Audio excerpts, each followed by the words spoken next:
She called 911 to force me to sell my land, stood at my gate in heels and a pink blouse, screaming that my ranch was community property and had to be used for her daughter's wedding. And when the cops didn't arrest me for refusing to cooperate, she dialed again and said, "Send someone higher. I want this land seized." 10 minutes later, black SUVs rolled in behind the cruiser. That's when I knew this wasn't about a wedding. This was about power. Name's Henry Callahan. Retired EMT, 51 years old. And I live on 5 acres of quiet, fenced-in heaven, just outside a little place called Willow Ridge, Missouri. I bought this land with my savings and a little help from my late uncle's inheritance. Grew up around barns, horses, and honest work. This was always the dream.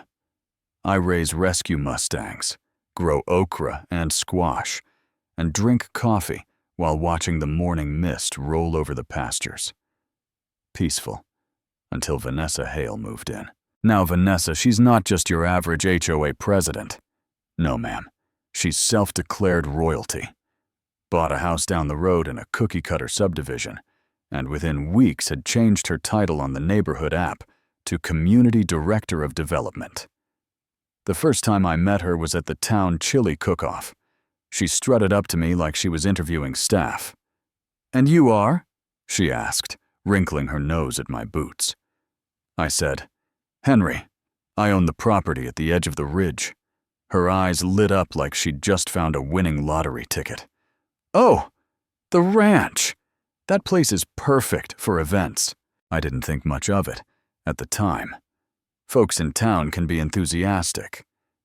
But then came the messages. Wouldn't Henry's land be the perfect wedding venue? The barn could be repainted and used for photo shoots. I ignored it, figured it was just gossip. Then came the email. "Dear Mr. Callahan, the Willow Gardens HOA would like to propose a partnership to develop your ranch into an upscale event space, financially and socially beneficial, we assure you." I didn't reply.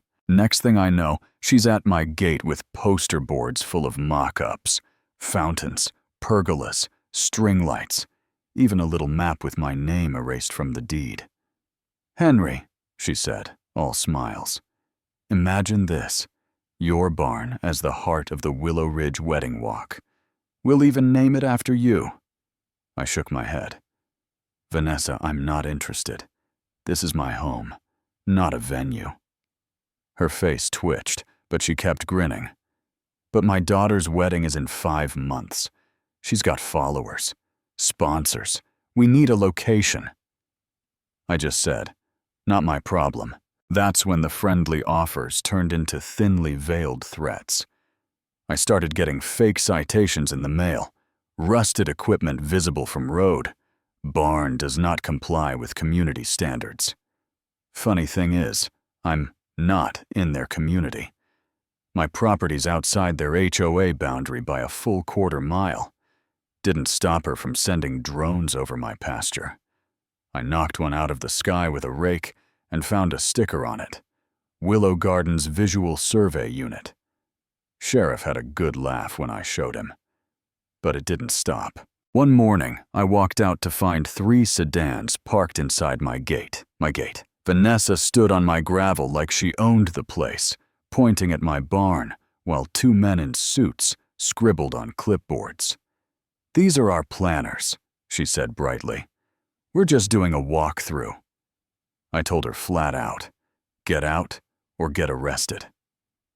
Sheriff warned her again, but all it did was light the fire. A week later, she showed up with police, and that's where this story began. She called 911 demanding I sell my property, claimed I was disrupting community development. When the officer refused, she yelled into my security camera, "I'll get this land one way or another." Then those black SUVs showed up. I walked out onto my porch, one hand resting on my belt. Not threatening, just ready. 2 guys stepped out in polos labeled Civic Enforcement Division. Vanessa ran over like she'd summoned the cavalry. "This is the land I told you about," she beamed. One of the men looked at me. "Mr. Callahan, we've received multiple complaints. We're here to evaluate this site for compulsory acquisition under regional event codes." I blinked. "You're joking." Vanessa cut in. "We've filed intent to convert this space for community enrichment." I laughed. "This is my ranch. Private deed, paid in full. You're trespassing." The sheriff pulled up right then, calm as always. Vanessa marched up to him, binder in hand, yelling about petitions and influencer contracts. He just looked at her and said, "Vanessa, this ain't your land, and if Henry wants y'all gone, they're gone." They left. But that night, someone broke my back fence. 3 of my horses got loose. My barn was tagged in white spray paint. Community land. And there it was. Evidence. Camera footage caught a woman creeping across my paddock with bolt cutters, and Vanessa in a robe, sipping from a tumbler, watching like it was a Netflix drama. That was it.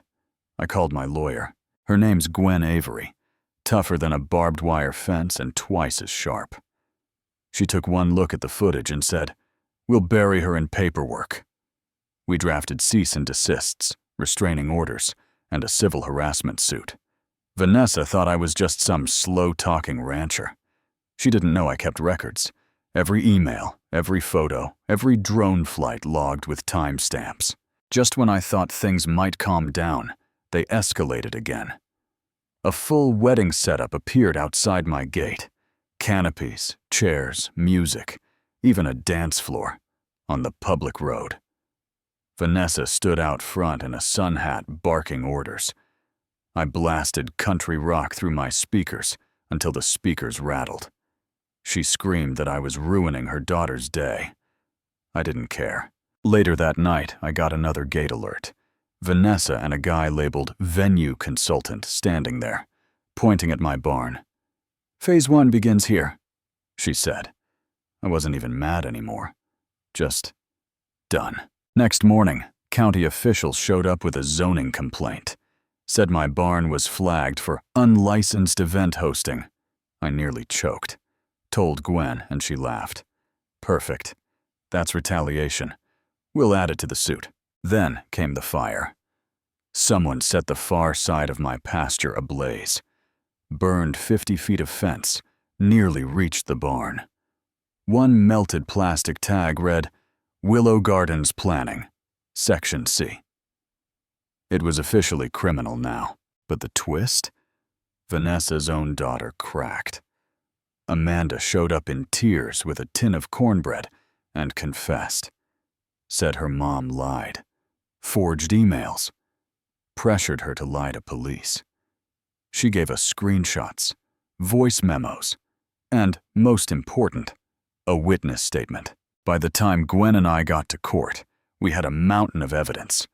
Vanessa sat there like a stone statue, while Amanda took the stand and said, she didn't want a wedding. She wanted control. The judge ruled in our favor. Vanessa owed $175,000 in damages, got slapped with a 2-year restraining order, and was fined personally by the county for misuse of municipal systems. HOA members voted her out, and someone in the back shouted, "We're not a cult, Vanessa!" A month later, Amanda came by with a polished horseshoe. "It belonged to my grandfather," she said. "Mom tried to sell it in a yard sale. I thought it should be with someone who respects land." I took it in silence. Now, when folks ask if I'll ever rent my ranch for a wedding, I just glance out at the red barn in the sun and say, only if they ask real nice. So, what would you do if you were me?